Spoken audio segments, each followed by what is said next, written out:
All right, we're over here in the. Did we ever figure out a name for this place? No, but we need to. Okay, we're over here in the chill zone. Here works. as we are ready to answer some college football burning questions. Entering week 3 of the college football season, a number of games to get to. Pickle with questions for each of them. Pickle, where are we starting? Let's go with our small college game of the week. Who is the Lone Star Conference favorite now? And we're looking at number 20 Midwestern State at number 17 Angelo State, 6 p.m. on Saturday. It's a fair question now, since Midwestern State last week kind of turned the Lone Star Conference upside down with their, let's be frank, upset win over A&M Commerce. I think A&M Commerce was, everyone kind of penciling them in as at least the favorite in a good league. Now, I think there is an argument that the winner of this game between Angelo State and Midwestern State is the front runner in the Lone Star Conference. There's also something to be said for teams like West Texas A&M, which I think are doing good things. Keep an eye. I think this game's going to be interesting. Great quarterback matchup in this one. Dylan Sterling Cole on the Midwestern State side and Zach Bronkhorst on the Angelo State side. I think Angelo's kind of flown under the radar a little bit so far this year, but here's an opportunity for them to get them in San Angelo and get a win. I think there's a fair argument, like I said, A&M Commerce ain't going away, by the way. I think they'll be right back in the mix. But I do think that there's an argument that the winner of this game on Saturday is the new favorite in the Lone Star Conference, which would be very, especially if it's Midwestern State, then they would have wins arguably over the two closest. In back-to-back weeks, too. In back-to-back That's weeks, not necessarily an easy feat to ever do. Exactly right. So keep an eye on this one.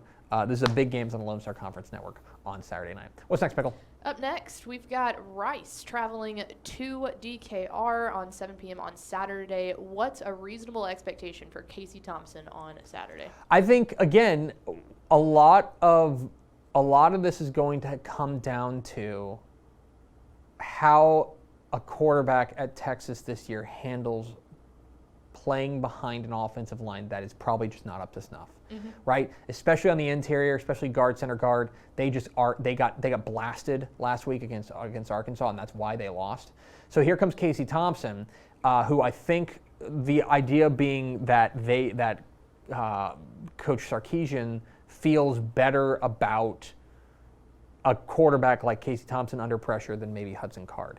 So I want to see a guy who feels like he's showing composure in this game. I feel like you've got to go out there too and see confidence. Yeah, because absolutely. if you're in this back and forth on who are you going to pick, what are you going to do, you have to go out there against a team like Rice and just absolutely blaze them in the first quarter.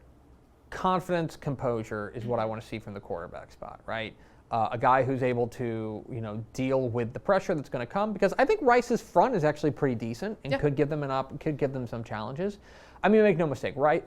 Texas is going to win this game, but I do think that this is a really intriguing test for an offense that last week did not look good, looked pretty good in their opener. Where does the actual reality lie? We'll probably find out a little bit more this week, although they kind of overmatch Rice, in my opinion. What's next, Pickle?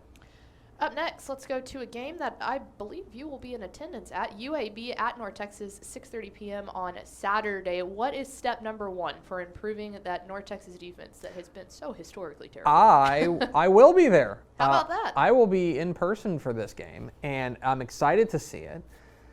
Step 1, I think, is pretty clear. They've got to start getting some pressure. Yeah. They are, I believe, one of 12 FBS teams that do not have a sack this year. The pressure has been non-existent. Deion Noble up front, but it's got to come off the edge. Is where they've got to start getting some pressure off the edge. Now part of it is, look, they played SMU, who they're worse than. And in their opener, they played, was it Northwestern State? Yes. That's right, Northwestern State, who they probably just weren't sending the dogs after. So there's a little bit of expectation. They were probably playing a pretty vanilla defense against Northwestern State.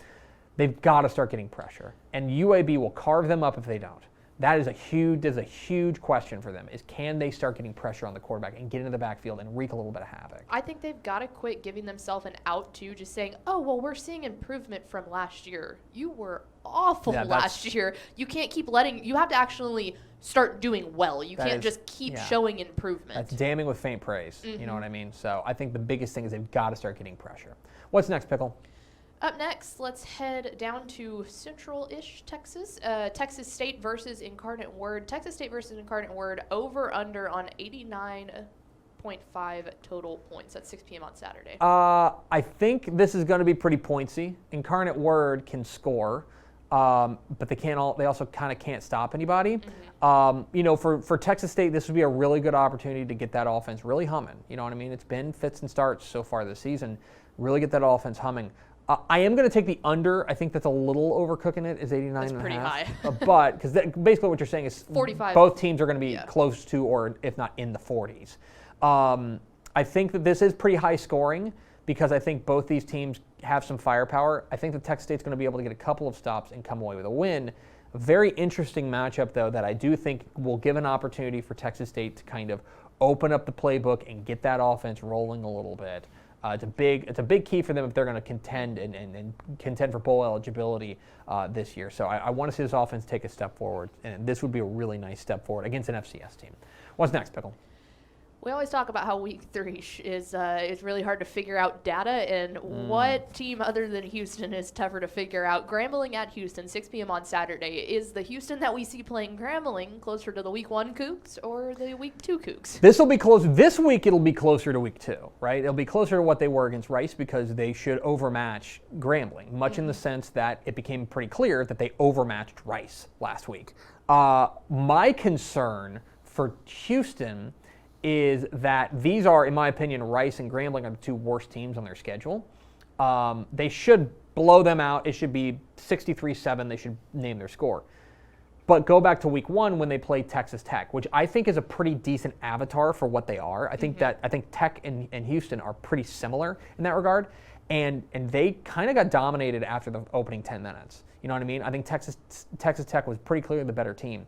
And so what I want to see, because with one of the big questions is whether or not Clayton Tune and the offense can take care of the football. Yeah. It wasn't a problem against Rice. It should not be a problem against Grambling. Right. But it will be a problem against Memphis. It will be a problem against some of the better AAC teams, right? And so for me, I don't think this is going to be a great gauge of where they are. I fear that they're closer to week 1 than they were in week 2, but they should come out here and dominate a team that they are better than, a team that they overmatch against Grambling. Bigger tests ahead, but they need to continue to take a step forward, especially on the offensive side. That's got to be critical for them. Right. What's next, Pickle? Up next, let's head out to Lubbock as FIU takes on Texas Tech, 6 p.m. on Saturday. Tech's going to be 3-0 for the first time since 2017, right? Nervous laughter. Yeah. Ooh. Yeah, they should. But also last week shouldn't have been a problem, right? FIU stinks. They are bottom of the barrel. FIU is butt. And Texas Tech should have absolutely no problem. And hopefully, here is the optimist's version of this. It's like the third time I've mentioned this on the show this week, but a podcast that I'm fond of, Solid Verbal, says you got to win your clunkers, right? Win your clunkers. They had a clunker last week against Texas, against Stephen F. Austin. And we like ugly wins. Hopefully, that's a wake-up call. And they go and they take on a team that they overmatch, like they should have overmatched SFA, although I don't think SFA's lunch meat. They should go out there and overmatch them. Hopefully, last week was a wake-up call. They get in a rhythm and they blow the doors off of FIU. These starters should be out by halftime. But if they're, or at least in the third quarter, If they're not, we've got bigger issues to address for Matt Wells' bunch. And so they will be 3-0. They're going to beat FIU. But I think in a lot of ways style points are important here because they got no style points last week. They need to kind of make up for that if they're going to be a 3-0 team that's not like, 3-0, but they're not actually that good. Yeah, but watch them go over go the win, next, go winless in Big 12 play. Exactly. What's next, Pickle? Up next, we head to another Conference USA matchup as Middle Tennessee takes on UTSA down there in the Alamo Dome at 5 p.m. on Saturday. What is the most important unit to UTSA starting Conference USA play 0-1? Secondary. Getting off the bus? The secondary.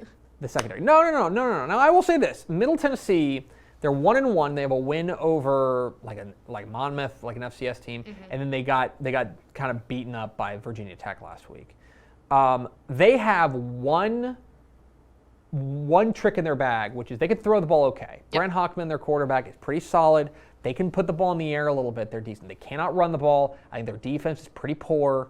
So for me, this all comes down to the secondary playing well, getting some stops, and getting off the field on third down. That's going to be the biggest thing here.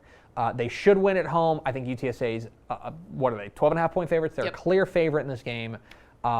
They should be able to take care of business. I think they're going to be able to run the ball pretty effectively against them. And I liked what I saw from Frank Harris taking a step forward last week. My question is going to be, can the secondary come up with stops, maybe turn the ball over a couple times? If they do that, it's going to be a fun night in the Alamo Dome, and they're not going to have to worry about things. But that's a big question. I think this is a really important test for them just moving forward, too, that they can close those games that when you look at the schedule of Conference USA West teams, you should be able to say, yep, I can cut that, or that's an East team, but I can cut that off. So when I get to the difficult ones in the West, then I can say, okay, we feel confident that we can handle when we this. get to UAB, right? Exactly right. All right, what's next, Pickle?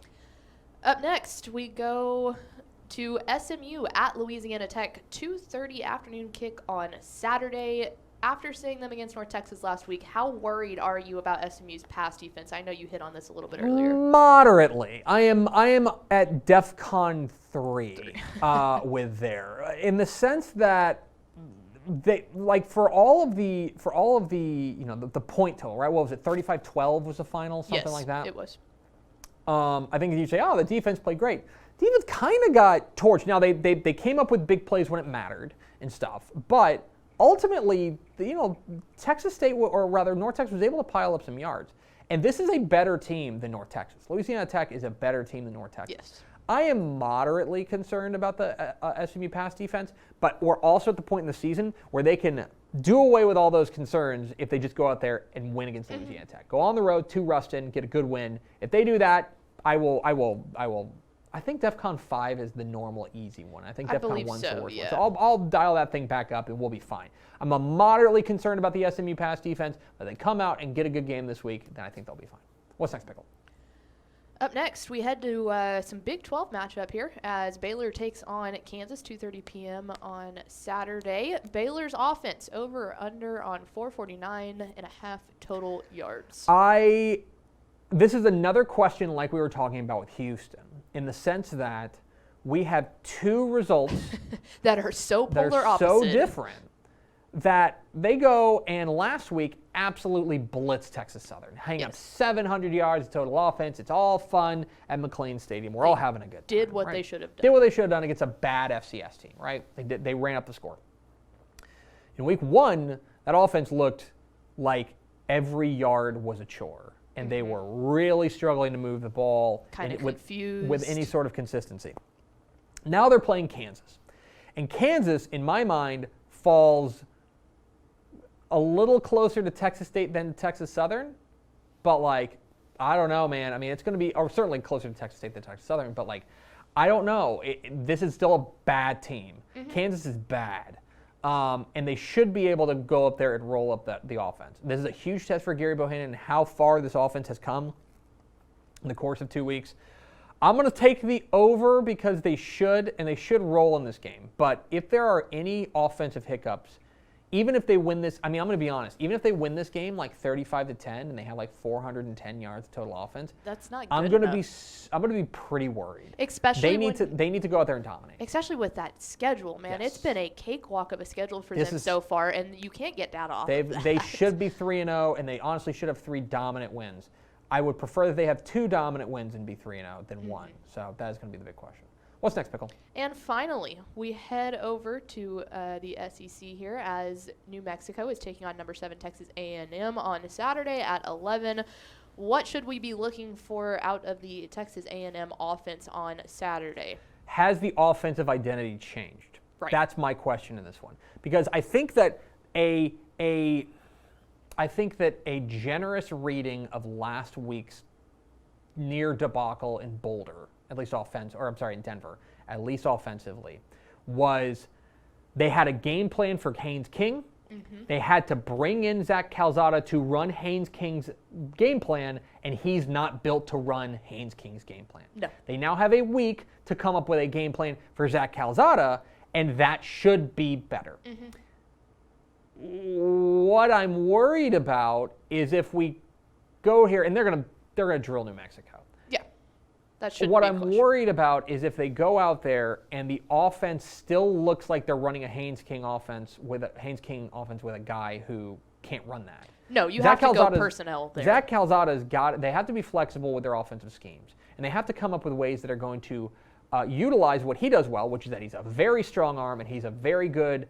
He is a guy who is, I think, more comfortable in the pocket, and is running. He can run. He has that functional mobility, but I don't think they want to run him in the same way they ran Haynes King. This is going to be one of those things.